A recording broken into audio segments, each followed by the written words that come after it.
I am live. I'm reading out of Eyes of Horus. It is a book by Joan Marshall Grants. It's a far memory of hers, 3,500 years BC. And in this life, she is Ra-Up, an heir to the nomarch of the Oryx in ancient Egypt. And we are here in the fifth part of this book. He is now grown up and he is visiting the royal city, and he is getting married to Mary. We are at chapter 6, entitled Wedding Journey. When I woke next morning, the sky beyond the first of the eastern cliffs was green as malachite on the eyelids of beauty. Mary was sleeping, her head resting in the hollow of my shoulder. In the dawn light, her face gleamed like a white lotus in the dark pool of her hair. She must have felt me watching her, for she stirred and murmured, "Ra-Up, I love you so much." And as she drew close, she drifted off to sleep again. The river had the cold sheen of electrum. Two swans flying with a sombre creaking of wings were reflected in its quiet surface as though in a mirror. The reeds rustled, and from their shelter a gazelle stepped delicately down the bank, then paused with head uplifted before she ventured to drink. Through my love for Mary, I had found a new kinship with all the children of Ra. We were like those two swans, seeking together a long-dreamed horizon. She was the river of life at which I had shaken the thirst of loneliness. I prayed to the God of lovers to grant me the strength by which I might forever protect her from sorrow, and the wisdom which could make me worthy to be her husband. I took her into a deeper embrace. Her mouth awakened to mine. It was as though we lived in one body, no longer separated even by intangible barriers, merging as clouds merge in the fume of sunset. Later she said, "I wish we could stay forever here. Forever, no other place can possibly hold so much enchantment. We could send everyone else away and tell them to build a wall out of sight beyond the reeds so that we should never be disturbed. What would we do when we were hungry? You could catch fish and I could make a fire and cook them for us. Wouldn't you grow tired of fish? Perhaps we should, after a while. You could tell Hanuk to bring us a goat and some ducks and some vegetable seeds as well, before he goes back to the Oryx. Then we should have a farm and a garden of our own." "It would be rather wet during the inundation," I said, as though this were my only objection. "Nut is very fond of lovers, magical ones like we are, and she'd turn everything inside our wall into an island and see that the water level stayed just where it is now.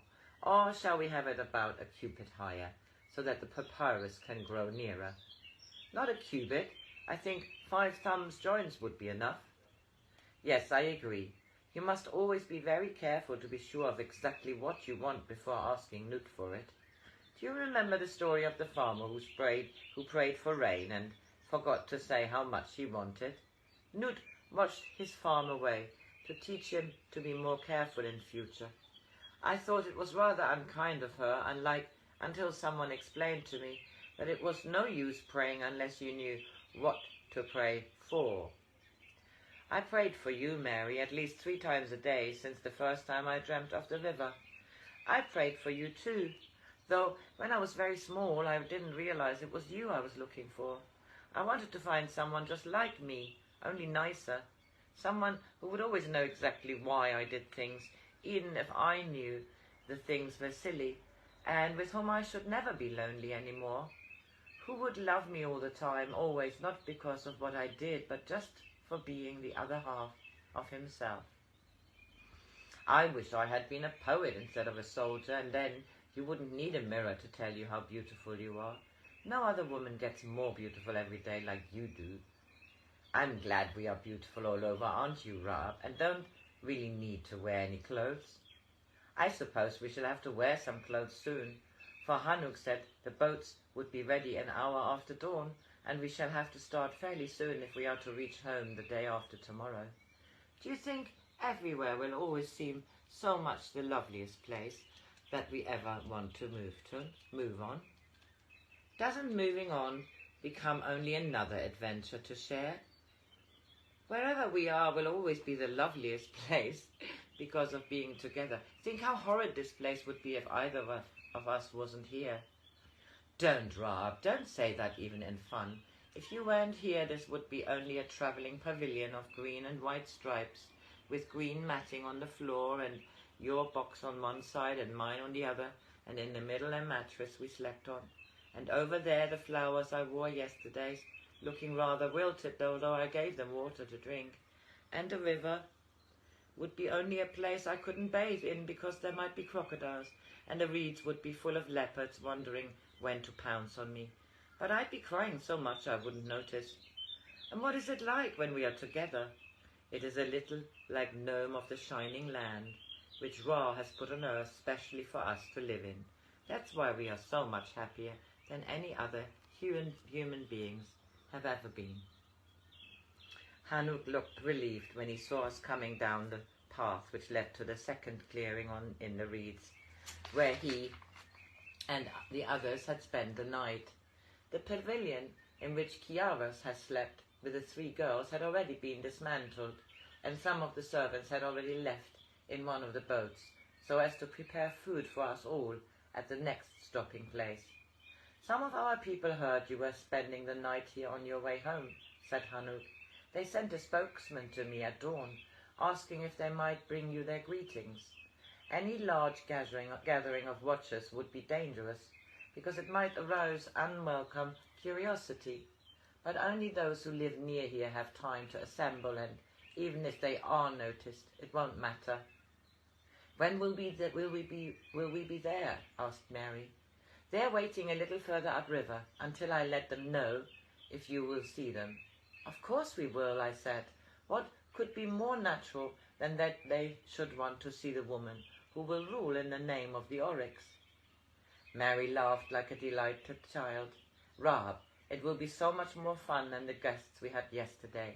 Most of them came because Father happened to be the gold seal. Not because they really liked him, much less because they liked me. But these people are coming because they are watchers, so they are our real friends. Hanuk suggested that the people would prefer it if we received them with a certain degree of formality. I agreed, so we waited for them in our pavilion, seated side by side on a carpet of leopard skins, a present from Ramoy's to Father, which Hanuk fetched from the second barge. Only a few of the people we saw had ever been to the Oryx, but Hanuk knew them all by name, describing each one in turn to us as they came forward. The first was a tall man carrying the staff which denoted the rank of headman of a village of more than 50 people. This is Danak, brother of Dadas, the fisherman, at whose house you stayed when you went on your first crocodile hunt, said Hanuk. He stayed for a year at HORUS-A when he and his brother brought the blind woman to Roydon, and then he came back to his own village. At first the villagers thought he was a ghost sent by Hayab to haunt them for having sacrificed her to the river, and when he told them about HORUS-A, they thought he was describing a dream of a country beyond earth. But soon he taught them that if they helped him to banish fear from Egypt, they too could live in peace. What happened to the old headman? Asked Mary, to whom I had told the story of Dadas. It was because he was known to be dying, said Danak, that Roydon told me to return to this village. The headman of 5 villages was also of the Watchers, so he allowed my people to make their own choice when my predecessor died. Then he gave Mary a loaf of bread and a flat rush basket of fish, the symbols of wisdom on earth and away from earth. The next to come forward was a woman, a linen weaver from the neighbouring town. She had become a watcher because her sister had been looked after in HORUS-A. I knew the sister, a woman who had tried to kill herself after both her children had been taken by a leopard. Hanuk had found her and brought her to Roydon to be cured. She brought 2 spans of yellow linen to be made into a tunic for Mary. The next was a potter and his wife, both of them old people without children. They had lived in fear of what was to happen to them when they were too old to work, but this fear was lifted when they were told they could come to HORUS-A if by then the Watchers did not already rule Egypt. They brought 4 cooking pots of red clay with an incised pattern of dots and wavy lines. The old woman patted Mary's hand. "Don't let the pots touch the ashes, my dear, and they will last a lifetime. Even if you live to be as old as I am, which, may the gods hear me, you will do, and your fine young husband too. You will find you love him just as well, even if he grows as old and ugly as this man of mine." Her husband nudged her and said in a loud whisper, "You mustn't speak like that of the young oryx." "Of course she must," said Mary. "I'm sure that what she says is absolutely true. I will take great care of your presents, and may my cooking be worthy of them." Mary smiled at me and said, "You like the way I cook for you, don't you, Ra-Up?" So far as I knew, she had never cooked anything in her life, but I said, I hope with conviction, "Your way of cooking blue fish must be eaten to be believed." "Blue fish," said the old woman, "I always take." But to Mary's relief, her husband hurried her away before she could enlarge on the subject. There was a moment's delay before the next person was brought up to us, and I whispered to Mary, "Do you know how to cook blue fish?" "Of course I don't. I never even heard of one." "This morning you said we could live here forever and you would cook the fish I caught." "Yes, but this morning we were so magical. We could have caught fish already cooked if we had really tried." Then the widow of a farmer told us how the Watchers had given her an ox to replace the one which had died, and that because of this she had been able to plough her fields and make enough to pay the land tax. "And the ox that came to us through your father's kindness has calved," she went on, "so now I have a span of oxen as fine as any in the land." She had her children with her, a boy of about 4 and a girl a little younger. They stared at us shyly. Then the little girl came forward and climbed on Mary's lap and began to play with her necklace. The mother started to apologize, but Mary said, "Do lend her to me for a few minutes. She likes playing with my necklace." It was a pretty child with unusually grey eyes and black hair so thick that it looked like a little ceremonial wig. I wondered how long it would be before Mary decided she would like us to have a child. Right, that is the end of this chapter. The next one is Khnum the Potter.